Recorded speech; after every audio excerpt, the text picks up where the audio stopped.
Okay, Assalamualaikum guys. Hari ni aku nak buat jagung bakar special. Hotel 5 star pun tak ada menu ni. Okay, simple je. Kita nak jagung, kita sediakan mentega, kita sediakan santan 1 kotak.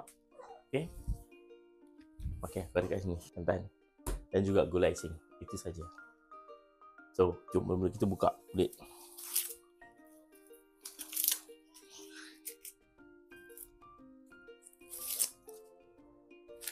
Korang kupas kulit dia dan tinggalkan batang dia, sebab batang ni kita nak pegang. Kalau tak ada batang ni, tak boleh nak pegang lagi. Okay, kemudian kita akan bakar jagung ni. Ini adalah jagung susu. Okay, jagung susu ni dia manis, jadi kita letak dalam tray dulu. Lepas tu kita salutkan dia dengan santan. Itu saja bahan dia. Salutkan je dengan santan. Okay, dia lagi banyak lagi sedap ni santan ni.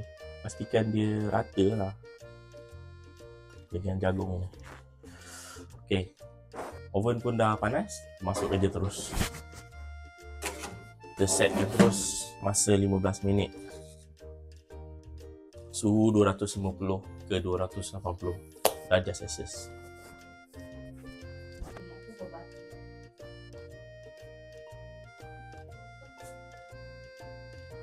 Okey, lepas dah masak sebelah, aku keluarkan, kemudian aku pusingkan jagung untuk bagi dia masak sekata, biar dia bakar sekata, baru dia keseluruhan jagung ni akan masak.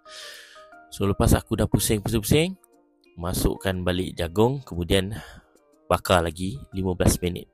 Okey.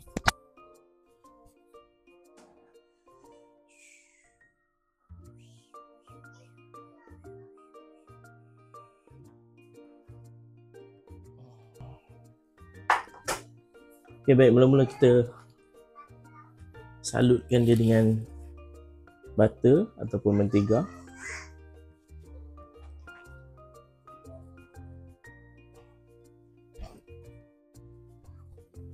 Okay, kita letak ke atas ni pinggan.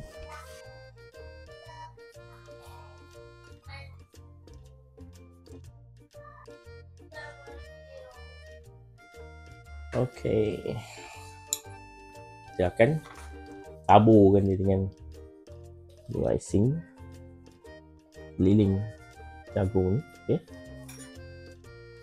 kalau tak banyak, tak sikit pun boleh. Masih panas ni. Okay, itu dia. So, itu dah dia, jagung bakar santan.